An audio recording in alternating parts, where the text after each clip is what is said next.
En lui, vous aussi, après avoir entendu la parole de la vérité, l'évangile de votre salut, en lui vous avez cru, vous avez été scellés du Saint-Esprit qui avait été promis, lequel est un gage de notre héritage pour la rédemption de ce que Dieu s'est acquis pour célébrer sa gloire. Éphésiens 1, 13, 14. Quel est cet héritage? C'est la gloire de Dieu dans sa plénitude. La gloire du Seigneur remplissait le tabernacle et le temple. Observons que c'est dans ce lieu que résidait toute la plénitude d'Israël. C'est là que la satisfaction d'Israël devait se trouver, car la gloire était là. C'est de là que tout procédait pour la vie d'Israël. Dans cet endroit où était la gloire, se trouvait l'héritage d'Israël.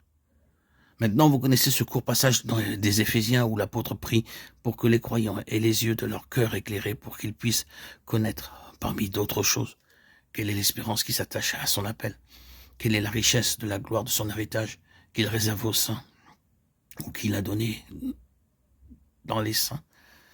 Éphésiens 18.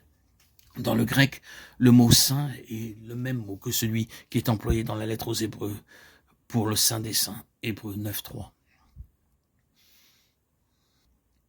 Dieu a son héritage dans le saint des saints. Nous avons notre héritage dans le saint des saints. La plénitude de la satisfaction de Dieu, la plénitude donc de la gloire se trouve là. Le Saint-Esprit est venu comme l'esprit de la promesse et comme un gage de notre héritage. Cela constitue la plénitude de Dieu dans le saint des saints.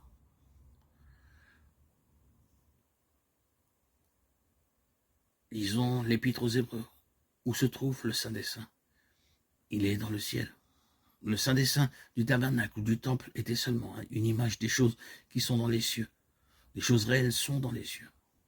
Donc notre héritage est dans les cieux, là où la gloire de Dieu est complète, parce que la satisfaction de Dieu en Christ est absolue.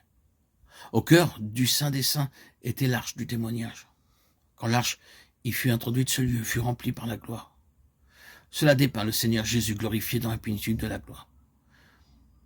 L'Esprit vient en nous et nous le recevons comme le gage que nous serons là où est le Seigneur Jésus et avec lui dans la même gloire, notre héritage et aussi l'héritage de Dieu. Car Dieu a sa satisfaction quand il obtient des saints qui sont dans cette position.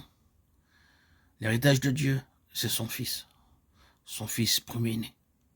Et il obtient cet héritage dans son Fils quand il est dans la gloire. Beaucoup de fils doivent être amenés à la gloire et l'héritage de Dieu se trouve dans ses fils amenés à cette gloire.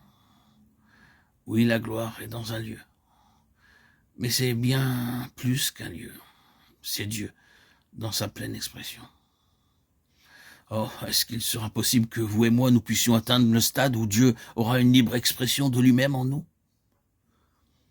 C'est cela, l'évangile de la gloire. C'est de cet évangile dont nous parlons. L'évangile de la gloire du Dieu satisfait est une merveilleuse chose.